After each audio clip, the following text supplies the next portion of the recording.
RiderHaggard.org. Allan Quatermain by H. Rider Haggard. Chapter 20. The Battle of the Pass. It was on the third morning after this incident of the map that Sir Henry and I started. With the exception of a small guard, all the great host had moved on the night before, leaving the frowning city very silent and empty. Indeed, it was found impossible to leave any garrison, with the exception of a personal guard for Nyleptha, and about 1,000 men who, from sickness or one cause or another, were unable to proceed with the army. But as Milosis was practically impregnable, and as our enemy was in front of and not behind us, this did not so much matter. Good and Umslopogaas had gone on with the army, but Nyleptha accompanied Sir Henry and myself to the city gates, riding a magnificent white horse called Daylight, which was supposed to be the fleetest and most enduring animal in Zu-Vendis. Her face bore traces of recent weeping, but there were no tears in her eyes now. Indeed, she was bearing up bravely against what must have been a bitter trial to her. At the gate she reined in her horse and bade us farewell. On the previous day she had reviewed and addressed the officers of the great army, speaking to them such high, eloquent words, and expressing so complete a confidence in their valour and in their ultimate victory, that she quite carried their hearts away, and as she rode from rank to rank they cheered her till the ground shook. And now today the same mood seemed to be on her. "Fare thee well, Macumazahn," she said. "Remember, I trust to thy wits, which are as a needle to a spear handle compared to those of my people, to save us from Sorais. I know that thou wilt do thy duty." I bowed and explained to her my horror of fighting, and my fear lest I should lose my head, at which she laughed gently and turned to Curtis. "Fare thee well, my lord," she said. "Come back with victory and as a king, or on thy soldiers' spears." Alluding to the Zu-Vendi custom of carrying dead officers on a framework of spears. Sir Henry said nothing, but turned his horse to go. Perhaps he had a bit of a lump in his throat. One gets over it afterwards, but these sort of partings are trying when one has only been married a week. "Here," added Nyleptha, "will I greet thee when ye return in triumph. And now, my lords, once more farewell." Then we rode on, but when we had gone 150 yards or so we turned and perceived her still sitting on her horse at the same spot, and looking out after us beneath her hand, and that was the last we saw of her. About a mile farther on, however, we heard galloping behind us, and looking round saw a mounted soldier coming towards us, leading Nyleptha's matchless steed, Daylight. "The Queen sends the white stallion as a farewell gift to her lord Incubu, and bids me tell my lord that he is the fleetest and most enduring horse in all the land," said the soldier, bending to his saddle bow before us. At first Sir Henry did not want to take the horse, saying that he was too good for such rough work, but I persuaded him to do so, thinking that Nyleptha would be hurt if he did not. Little did I guess at the time what service that noble horse would render in our sorest need. It is curious to look back and realize upon what trivial and apparently coincidental circumstances great events frequently turn as easily and naturally as a door on its hinges. Well, we took the horse, and a beauty he was. It was a perfect pleasure to see him move. And Curtis having sent back his greetings and thanks, we proceeded on our journey. By midday we overtook the rear guard of the great army of which Sir Henry then formally took over the command. It was a heavy responsibility, and it oppressed him very much, but the Queen's injunctions on the point were such as did not admit of being trifled with. He was beginning to find out that greatness has its responsibilities as well as its glories. Then we marched on without meeting any opposition, almost indeed without seeing anybody, for the populations of the towns and villages along our route had for the most part fled, fearing lest they should be caught between the two rival armies and ground to powder like grain between the upper and nether stones. On the evening of the fourth day, for the progress of so great a multitude was necessarily slow, we camped 2 miles this side of the neck or ridge I have spoken of, and our outposts brought us word that Sorais with all her power was rolling down upon us, and had pitched her camp that night 10 miles the farther side of the neck. Accordingly, before dawn, we sent forward 1,500 cavalry to seize the position. Scarcely had they occupied it, however, before they were attacked by about as many of Sorais' horsemen, and a very smart little cavalry fight ensued, with a loss to us of about 30 men killed. On the advance of our supports, however, Sorais' force drew off, carrying their dead and wounded with them.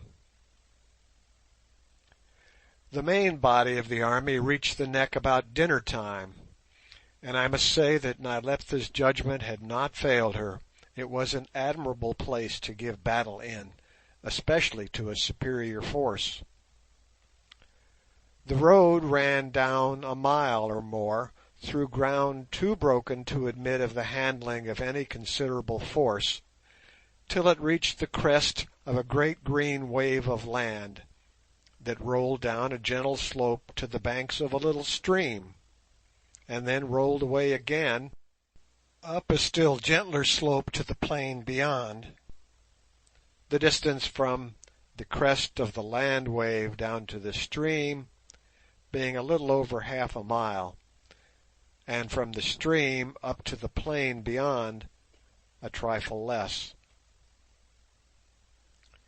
The length of this wave of land at its highest point, which corresponded exactly with the width of the neck of the land between the wooded hills, was about 2 miles and a quarter, and it was protected on either side by dense, rocky, bush-clad ground that afforded a most valuable cover to the flanks of the army, and rendered it almost impossible for them to be turned. It was on the hither slope of this neck of land that Curtis encamped his army in the same formation that he had, after consultation with the various generals, Good and myself, determined that they should occupy in the great pitched battle which now appeared to be imminent. Our force of 60,000 men was, roughly speaking, divided as follows. In the centre was a dense body of 20,000 foot soldiers, armed with spears, swords, and hippopotamus hide shields, breast and backplates. End note. The Zu-Vendi people do not use bows. Allan Quatermain. These formed the chest of the army, and were supported by 5,000 foot and 3,000 horse in reserve. On either side of this chest were stationed 7,000 horse, arranged in deep, majestic squadrons. And beyond and on either side, but slightly in front of them again, were two bodies, each numbering about 7,500 spearmen, forming the right and left wings of the army, and each supported by a contingent of some 1,500 cavalry. This makes in all 60,000 men. Curtis commanded in chief. I was in command of the 7,000 horse between the chest and right wing, which was commanded by Good, and the other battalions and squadrons were entrusted to Zu-Vendis generals. Scarcely had we taken up our positions before Sorais' vast army began to swarm on the opposite slope about a mile in front of us, till the whole place seemed alive with the multitude of her spear points, and the ground shook with the tramp of her battalions. It was evident that the spies had not exaggerated. We were outnumbered by at least a third. At first we expected that Sorais was going to attack us at once, as the clouds of cavalry which hung upon her flanks executed some threatening demonstrations. But she thought better of it, and there was no fight that day. As for the formation of her great forces, I cannot now describe it with accuracy, and it would only serve to bewilder if I did. But I may say generally that in its leading features it resembled our own, only her reserve was much greater. Opposite our right wing, and forming Sorais' left wing, was a great army of dark, wild-looking men, armed with sword and shield only, which I was informed was composed of Nasta's 25,000 savage hillsmen. "My word, Good," said I when I saw them, "you will catch it tomorrow when those gentlemen charge," whereat Good, not unnaturally, looked rather anxious. All day we watched and waited, but nothing happened, and at last night fell, and 1,000 watchfires twinkled brightly on the slopes, to wane and die one by one like the stars they resembled. As the hours wore on, the silence gradually gathered more deeply over the opposing hosts. It was a very wearying night, for in addition to the endless things that had to be attended to, there was our gnawing suspense to reckon with. The fray which tomorrow would witness would be so vast, and the slaughter so awful, that stout indeed must the heart have been that was not overwhelmed at the prospect. And when I thought of all that hung upon it, I own I felt ill, and it made me very sad to reflect that these mighty forces were gathered for destruction simply to gratify the jealous anger of a woman. This was the hidden power which was to send those dense masses of cavalry flashing like human thunderbolts across the plain, and to roll together the fierce battalions as clouds when hurricane meets hurricane. It was a dreadful thought, and set one wondering about the responsibilities of the great ones of the earth. Deep into the night we sat, with pale faces and heavy hearts, and took counsel, whilst the sentries tramped up and down, down and up, and the armed and plumed generals came and went, grim and shadow-like. And so the time wore away, till everything was ready for the coming slaughter, and I lay down and thought, and tried to get a little rest, but could not sleep for fear of the morrow, for who could say what the morrow would bring forth? Misery and death, this was certain. Beyond that we knew not, and I confess I was very much afraid. But as I realized then, it is useless to question that eternal Sphinx, the future. From day to day she reads aloud the riddles of the yesterday, of which the puzzled worldlings of all ages have not answered one, nor ever will, guess they never so wildly, or cry they never so loud. And so at length I gave up wondering, being forced humbly to leave the issue in the balancing hands of Providence and the morrow. And at last up came the red sun, and the huge camps awoke with a clash and a roar, and gathered themselves together for battle. It was a beautiful and awe-inspiring scene, and old Umslopogaas, leaning on his axe, contemplated it with grim delight. "Never have I seen the like, Macumazahn, never," he said. "The battles of my people are as the play of children to what this will be. Thinkest thou that they will fight it out?"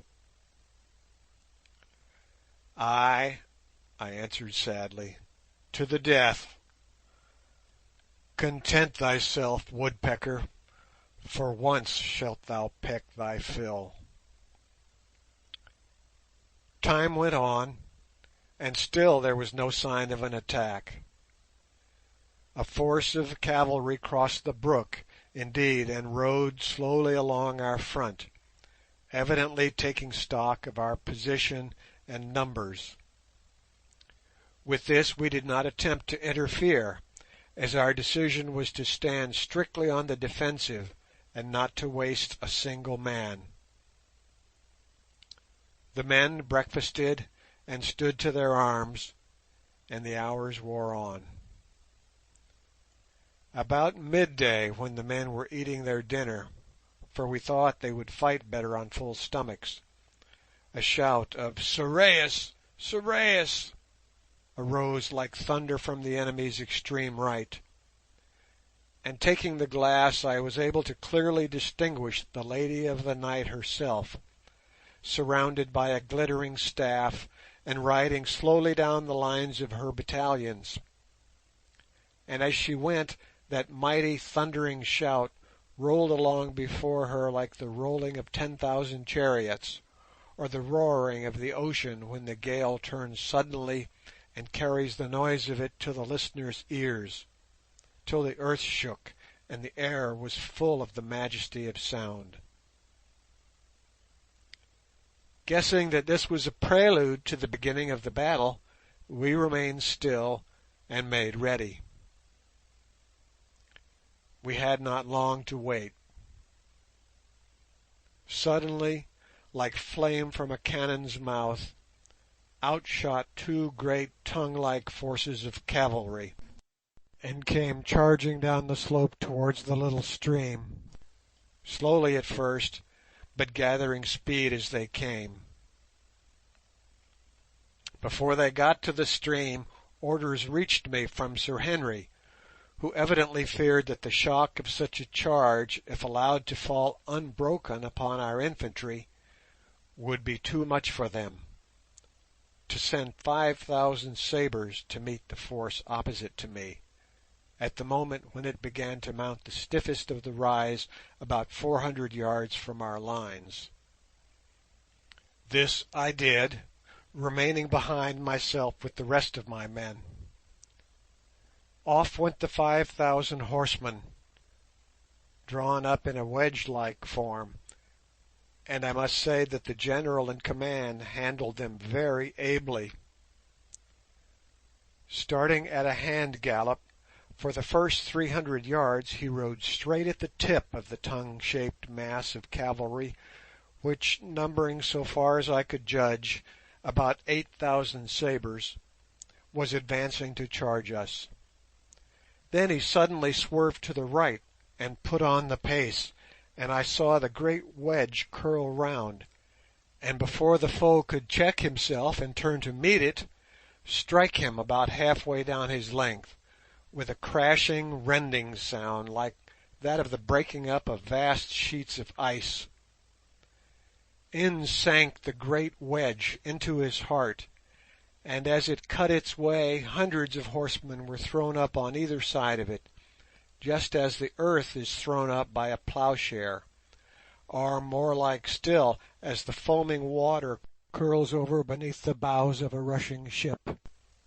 In, yet in, vainly does the tongue twist its ends round in agony, like an injured snake, and strive to protect its centre. Still farther in, by heaven!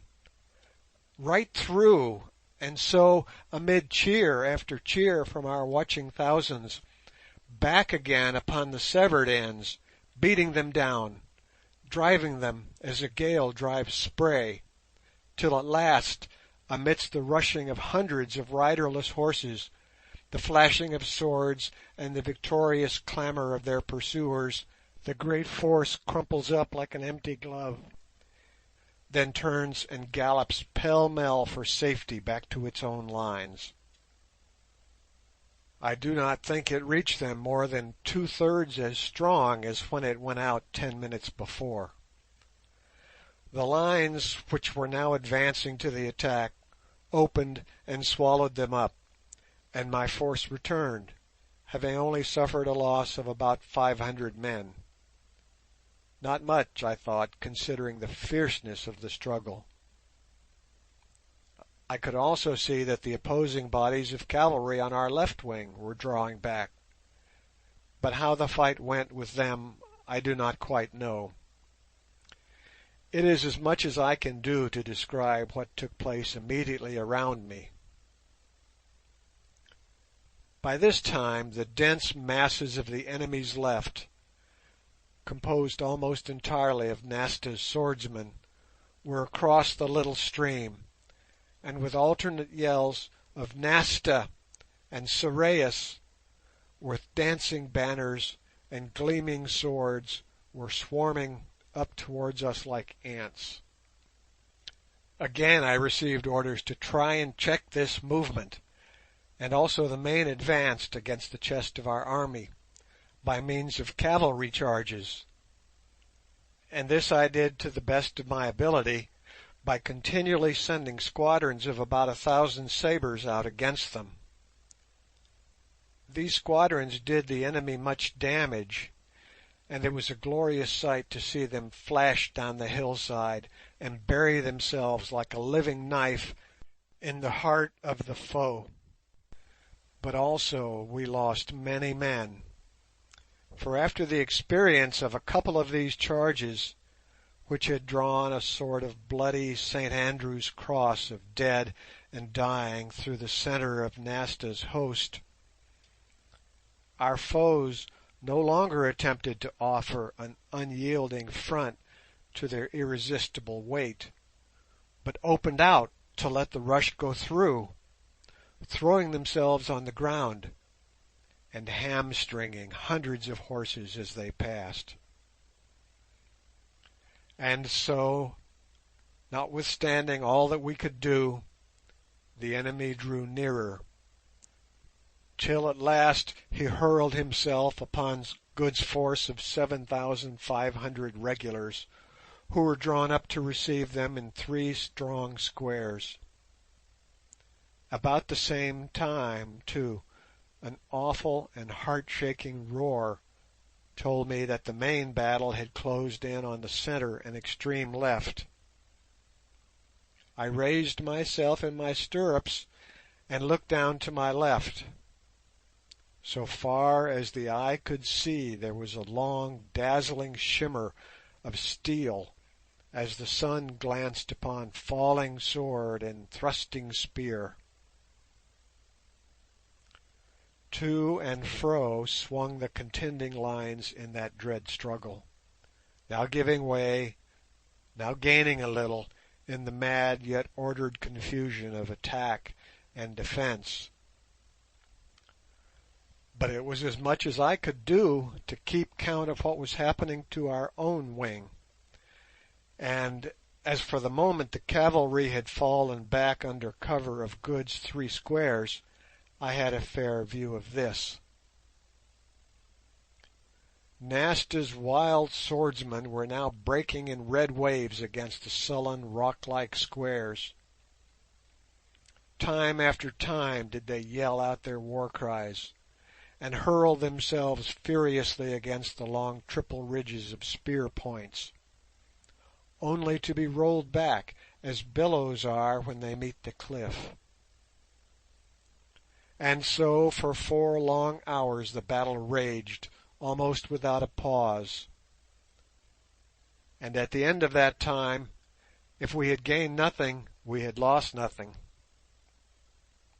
2 attempts to turn our left flank by forcing a way through the woods by which it was protected had been defeated, and as yet Nasta's swordsmen had, notwithstanding their desperate efforts, entirely failed to break Good's three squares, though they had thinned their numbers by quite a third. As for the chest of the army, where Sir Henry was with his staff and Umslopogaas, it had suffered dreadfully, but it had held its own with honour, and the same may be said of our left battle. At last the attacks slackened, and Sorais' army drew back, having, I begin to think, had enough of it. On this point, however, I was soon undeceived, for splitting up her cavalry into comparatively small squadrons, she charged us furiously with them, all along the line, and then once more sullenly rolled her tens of thousands of sword and spearmen down upon our weakened squares and squadrons, Sorais herself directing the movement, as fearless as a lioness heading the main attack. On they came like an avalanche. I saw her golden helm gleaming in the van, our counter-charges of cavalry entirely failing to check their forward sweep. Now they had struck us, and our centre bent in like a bow beneath the weight of their rush. It parted, and had not the 10,000 men in reserve charged down to its support, it must have been utterly destroyed. As for Good's three squares, they were swept backwards like boats upon an incoming tide, and the foremost one was burst into and lost half its remaining men. But the effort was too fierce and terrible to last. Suddenly the battle came, as it were, to a turning point, and for a minute or two stood still. Then it began to move toward Sorais' camp. Just then, too, Nasta's fierce and almost invincible Highlanders, either because they were disheartened by their losses or by way of a ruse, fell back, and the remains of Good's gallant squares, leaving the positions they had held for so many hours, cheered wildly and rashly followed them down the slope, whereon the swarms of swordsmen turned to envelop them, and once more flung themselves upon them with a yell. Taken thus on every side, what remained of the first square was quickly destroyed, and I perceived that the second, in which I could see Good himself mounted on a large horse, was on the point of annihilation. A few more minutes and it was broken, its streaming colours sank, and I lost sight of Good in the confused and hideous slaughter that ensued. Presently, however, a cream-coloured horse with a snow-white mane and tail burst from the ruins of the square, and came rushing past me riderless and with wide streaming reins, and in it I recognized the charger that Good had been riding.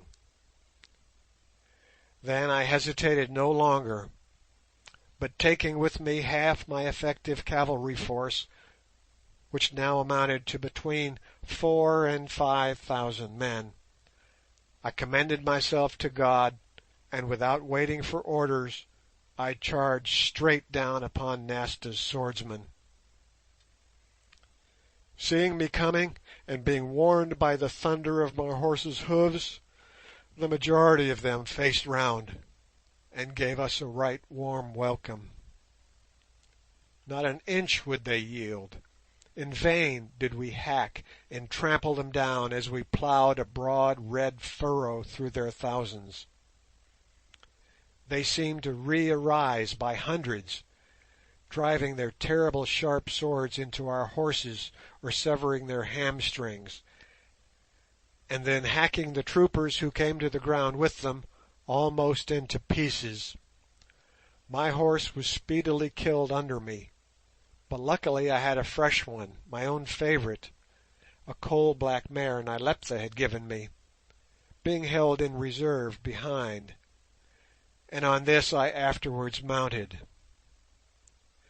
Meanwhile I had to get along as best I could, for I was pretty well lost sight of by my men in the mad confusion of the moment. My voice, of course, could not be heard in the midst of the clanging of steel and the shrieks of rage and agony. Presently I found myself mixed up with the remnants of the square, which had formed round its leader, Good, and was fighting desperately for existence. I stumbled against somebody, and glancing down, caught sight of Good's eyeglass. He had been beaten to his knee. Over him was a great fellow swinging a heavy sword. Somehow I managed to run the man through with the sime I had taken from the Masai, whose hand I had cut off. But as I did so, he dealt me a frightful blow on the left side and breast with the sword, and though my chain shirt saved my life, I felt that I was badly hurt. For a minute I fell on to my hands and knees among the dead and dying, and turned sick and faint. When I came to again, I saw that Nasta's spearmen, or rather those of them who remained, were retreating back across the stream, and that Good was there by me, smiling sweetly. "Near go that," he shouted, "but all's well that ends well." I assented, but I could not help feeling that it had not ended well for me. I was sorely hurt. Just then we saw the smaller bodies of cavalry stationed on our extreme right and left, and which were now reinforced by the 3,000 sabres which we had held in reserve, flash out like arrows from their posts and fall upon the disordered flanks of Sorais' forces, and that charge decided the issue of the battle. In another minute or two the enemy was in slow and sullen retreat across the little stream, where they once more reformed. Then came another lull, during which I managed to get a second horse, and received my orders to advance from Sir Henry, and then with one fierce deep-throated roar, with a waving of banners and a wide flashing of steel, the remains of our army took the offensive and began to sweep down, slowly indeed, but irresistibly, from the positions they had so gallantly held all day. At last it was our turn to attack. On we moved, over the piled-up masses of dead and dying, and were approaching the stream, when suddenly I perceived an extraordinary sight. Galloping wildly towards us, his arms tightly clasped around his horse's neck, against which his blanched cheek was tightly pressed, was a man arrayed in the full costume of a Zu-Vendi general, but in whom, as he came nearer, I recognized none other than our lost Alphonse. It was impossible even then to mistake those curling mustachios. In a minute he was tearing through our ranks, and narrowly escaped being cut down, till at last somebody caught his horse's bridle, and he was brought to me just as a momentary halt occurred in our advance to allow what remained of our shattered squares to form into line. "Ah, monsieur," he gasped out in a voice that was nearly inarticulate with fright, "grace to the sky, it is you! Ah, what I have endured! But you win, monsieur, you win! They fly, the lâches! But listen, monsieur, I forget, it is no good. The Queen is to be murdered tomorrow at the first light in the palace of Milosis. Her guards will leave their posts, and the priests are going to kill her. Ah, yes, they little thought it, but I was ensconced beneath a banner, and I heard it all."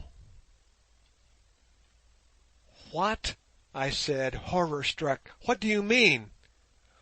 "What I say, monsieur. That devil of a Nasta, he went last night to settle the affair with the Archbishop Agon.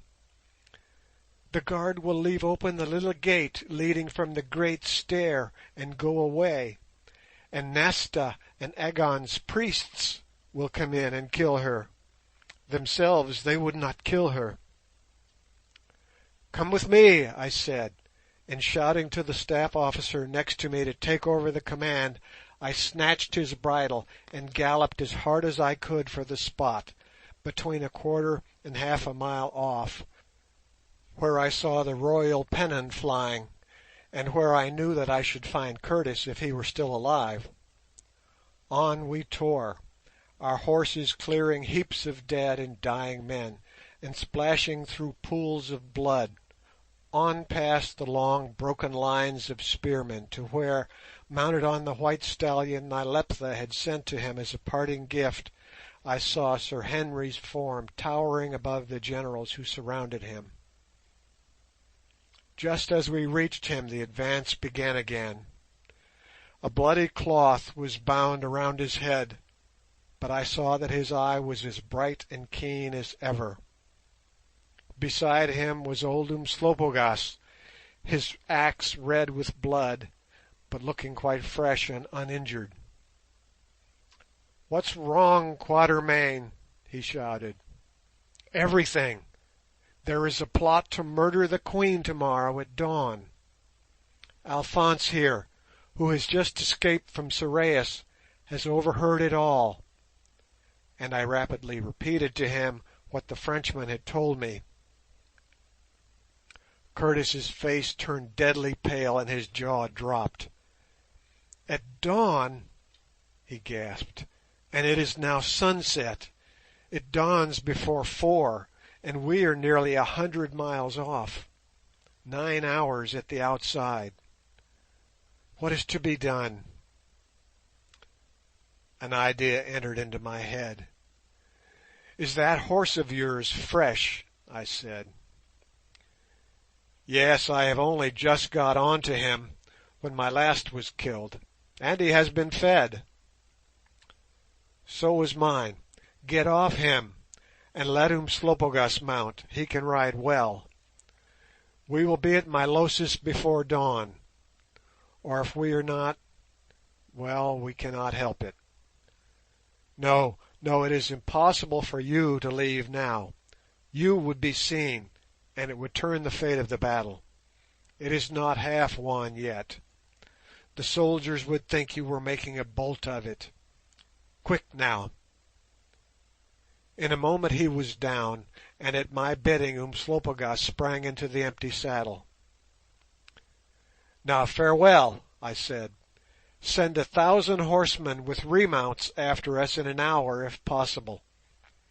Stay, dispatch a general to the left wing to take over the command and explain my absence." "You will do your best to save her, Quatermain," he said in a broken voice. "Ay, that I will. Go on, you are being left behind."